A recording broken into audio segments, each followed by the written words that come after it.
4 साल की उम्र गौस पाक की हुई तो अपनी माँ के कदमों में बैठ गए। फरमाया अम्मा जान मुझे माफ कर दो, मुझसे एक बहुत बड़ा गुनाह हुआ। I am sorry बाबू। माँ ने कहा बेटा आज तक तो मैंने तुझसे कोई खता, कोई गलती, कोई गुनाह देखा नहीं, तो किस गुनाह की माफी मांग रहा है? कहा अम्मा जान मुझसे एक बहुत बड़ी गलती हो गई थी। अबे जल्दी बोल, कल सुबह पनवेल निकलना है। याद कीजिए जब मैं आपके पेट में था, एक फकीर गुजरा था, आप दरवाजा खोलने के लिए कुंडी को हाथ लगा रही थी। अस्सलामु अलैकुम। आज मैं आपको ताज़ा तरीन मौलवियों की 5 कहानियां सुनवाने जा रहा हूं जिनका हकीकत से दूर दूर तक ताल्लुक नहीं है। ये ऐसे मौलवी हैं जो कि खुद भी गुमराह हैं और लोगों को भी गुमराह कर रहे हैं, इसलिए खुद भी उनसे महफूज रहें और अपने बच्चों को भी दूर रखें। मिंबर रसूल पर ऐसी लंबी चौड़ी छोड़ते हैं कि कभी कभी वलियों का दर्जा नबियों से भी बढ़ा कर रख देते हैं और कभी कभी तो अल्लाह की खुदाई में भी हाथ उनका डलवा देते हैं कि वो भी ऐसा कर सकते हैं और अल्लाह भी ऐसा कर सकता है। अल्लाह ताला ही इन मौलवियों को समझ दे कि ये मिंबर कुरान और सुन्नत बयान करने के लिए बना है, न कि किस्से कहानियों के लिए। सबसे पहले चलते हैं कहानी नंबर 1 की तरफ। 4 साल की उम्र गौस पाक की हुई तो अपनी माँ के कदमों में बैठ गए। फरमाया अम्मा जान मुझे माफ कर दो, मुझसे एक बहुत बड़ा गुनाह हुआ। I am sorry बाबू। माँ ने कहा बेटा आज तक तो मैंने तुझसे कोई खता, कोई गलती, कोई गुनाह देखा नहीं, तो किस गुनाह की माफी मांग रहा है? कहा अम्मा जान मुझसे एक बहुत बड़ी गलती हो गई थी। अबे जल्दी बोल, कल सुबह पनवेल निकलना है। याद कीजिए जब मैं आपके पेट में था, एक फकीर गुजरा था, आप दरवाजा खोलने के लिए कुंडी को हाथ लगा रही थी। उस वक्त आपके पेट में दर्द हुआ था ना? हाँ बेटा हुआ था, तुझे कैसे मालूम? तुम्हें कैसे पता चला? तुम्हें कैसे पता चला? का दर्द इसलिए हुआ था कि उस वक्त मुझसे बड़ी गलती हो गई। का कैसी गलती? कहा मैंने आपके पेट में एक ठोकर मार दी थी ताकि आपके पेट में दर्द हो और आप उसकी वजह से कुंडी ना खोल पाए। मगर क्यों? का बेटा तूने ऐसा क्यों किया? था इसलिए कि आप नहीं देख रही थी, मगर मैं आपके शिकम से देख रहा था कि यह खतरनाक मूजी बिच्छू कुंडी में दबा हुआ था। आप खोलती तो आपको डंक मारता, नुकसान होता। आपकी नजर ने नहीं देखा, मगर आपके मादरजाद बेटे ने खौफ से देख लिया। दोस्तों कहानी आपने सुनी है। एक बुजुर्ग पर बहुत बड़ा बुहतान बांधा जा रहा है कि वो माँ के पेट के अंदर माँ के पेट में ठोकरें मारता था, और जब बिच्छू माँ को काटने लगा तो अंदर से उस बुजुर्ग ने माँ के पेट से ही ठोकर मारी ताकि उसे पता चल जाए कि उसे बिच्छू काट रहा है। अब चलते हैं दूसरी कहानी की तरफ। तहज्जुद नमाज दा वेला ते गौस पाक दे हुजरे दा दरवाजा खट गया। आपने सलाम फेर के फरमाया कौन? बाहरों आवाज आई, हजरत खिजर अलैहि सलाम आया। सुभान अल्लाह। गौस पाक फरमाते हैं हुजूर किधर आए हो? खिजर अलैहि सलाम फरमान लगे फला इलाके दा कुतब फौत हो गया, कुतब लेना आया। कुतब बनाना गौस की ड्यूटी होती है, ड्यूटी ते छोड़ के आना खिजर अलैहि सलाम की ड्यूटी होती है। कितने लिखे है?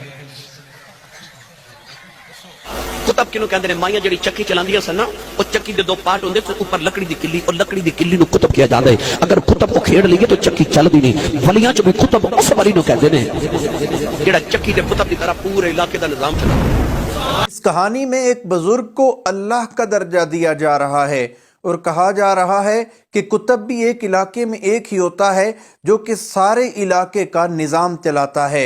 दोस्तों निज़ाम तो अल्लाह चलाता है, लेकिन इस वली को इतना बड़ा दर्जा दिया जा रहा है कि जहालत देखिए, अल्लाह के साथ बराबर का शरीक किया जा रहा है। अल्लाह ही हिदायत दे सकता है। चलते हैं कहानी नंबर 3 की तरफ।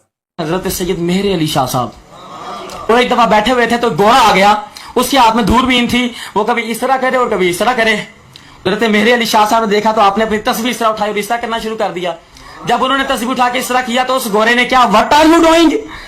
तो आपने फरमाया मैंने अभी अपनी तस्वीर के अंदर देखा है कि आपकी अम्मी जान लंदन के अंदर मर चुकी है, तो तू इतने फिर रहे। तो उन्हें क्या कि तुम्हें किस तरह पता चलिया है? तो आपने फरमाया तुम्हारी दूरबीन 4 से 5 किलोमीटर की चीजों को करीब करके दिखाती है, मेरी तस्वीर घोड़े के अंदर बैठ के सारी दुनिया दिखा देती है। कहानी नंबर 3 वाले मौलवी ने तो इंतहा की लंबी छोड़ दी। कह रहा है कि गोलड़े वाले पीर ने अपनी तस्बीह से लंदन से देख लिया कि वहां पर उसकी मां मर गई, यानी कि इधर से उसकी तस्बीह बता रही है कि लंदन में एक शख्स फौत हो गया या एक औरत फौत हो गई। دیکھیں عالم الغیب تو اللہ کی ذات ہے، انہوں نے ان مولویوں اور بزرگوں کو بھی عالم الغیب کا درجہ دے کر اللہ کے ساتھ برابر کا شریک کیا اور مشرک بن گئے۔ چلتے ہیں کہانی نمبر 4 کی طرف۔ پورے غوث پاک رضی اللہ تعالیٰ عنہ آپ کے حوالے سے یہ مشہور ہے، یہ کہانی شروع ہونے لگی ہے کہ آپ کے سامنے جب کوئی بندہ جاتا تو آپ اس کے دل کے حوال کو بیان کر دیتے تھے۔ دیکھیں انجانے میں یہ لوگ کس طرح انبیاء کی بھی اور اللہ کی بھی توہین کر جاتے ہیں۔ ماشاءاللہ یار، آج ہم نے اس کو قرآن و سنت کی ترازو پہ تولنا ہے۔ ایمان سے ہاتھ دو بیٹھو گے پتہ بھی نہیں چلے گا۔ میرے غوث پاک کا ایک دعویٰ بھی ہے، غوث پاک فرماتے ہیں اللہ کی قسم اگر میری زبان پر شریعت کی لگام نہ ہو، لوگوں جو گھروں سے کھا کے آتے ہو وہ بھی تمہیں بتا دوں، یہ دین ہے جو آپ کافروں کو پیش کریں گے، جو چھوڑ کے آتے ہو وہ بھی تمہیں بتا دوں۔ تم میرے سامنے آتے ہو، تمہاری حیثیت اس بوتل کی سی ہوتی ہے جو شیشے کی بوتل ہو، جو اندر ہوتے ہے باہر سے نظر آتا ہے۔ یہ کہانیاں بند کرو۔ میرے سامنے آنے والوں، عبد القادر جیلانی کی نگاہیں تمہارے باطن کو ظاہر کی طرح دیکھتی ہے اور ظاہر کو باطن۔ اللہ معافی دے، توبہ تو۔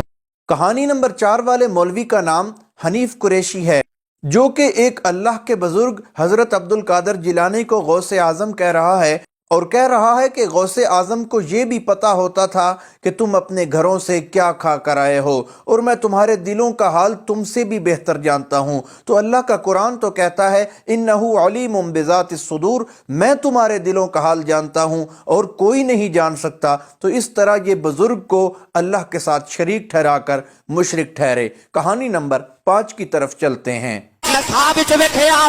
شادرہ مور لاہور حضرت میاں شیر ربانی میاں شیر محمد شرف فری رحمت اللہ علیہ سیال کوٹ بن دوڑ دے جا رہے، وہ کہتا میں پوچھا بابا جی کدھر جا رہے ہو؟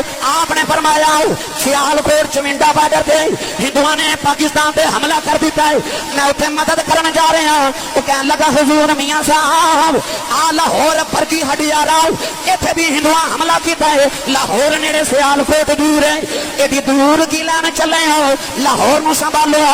آپ نے فرمایا نا میری سیال کوٹ ڈیوٹی لگی ہے، لاہور دادا صاحب دی ڈیوٹی لگی ہے۔ تائیوں تے ہندو فوجی جڑے گرفتار کیتے گئے وہ کہندے نے جدوں اسی جہاز تو بمب راوی دے پل تے سٹدے سا ایک سبز چولے والا بابا بمب پکڑ کے تھیلے چ پائی جاندا۔ یہ مولوی صاحب نے میرے خیال میں اتنا بڑا جھوٹ بولا ہے کہ 10 آدمی مل کر بھی نہیں اٹھا سکتے۔ کہانی نمبر 5 والے مولوی نے بہت بڑا بلنڈر مارا ہے، کہہ رہا ہے کہ ایک ولی کی سیالکوٹ بارڈر پر ڈیوٹی لگی ہے، اللہ تعالیٰ نے اس کی ڈیوٹی لگائی ہے اور اس نے ایک بم اپنے تھیلے میں قید کر لیا اور لے کر چلا گیا۔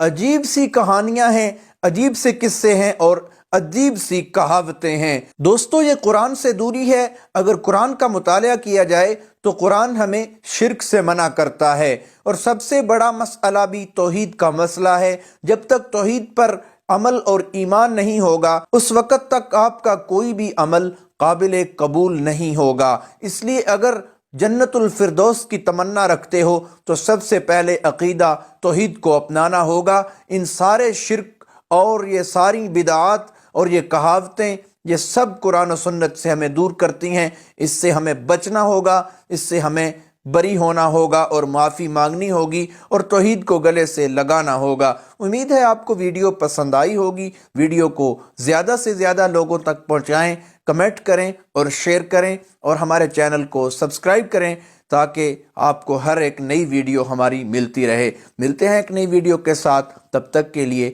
اللہ حافظ۔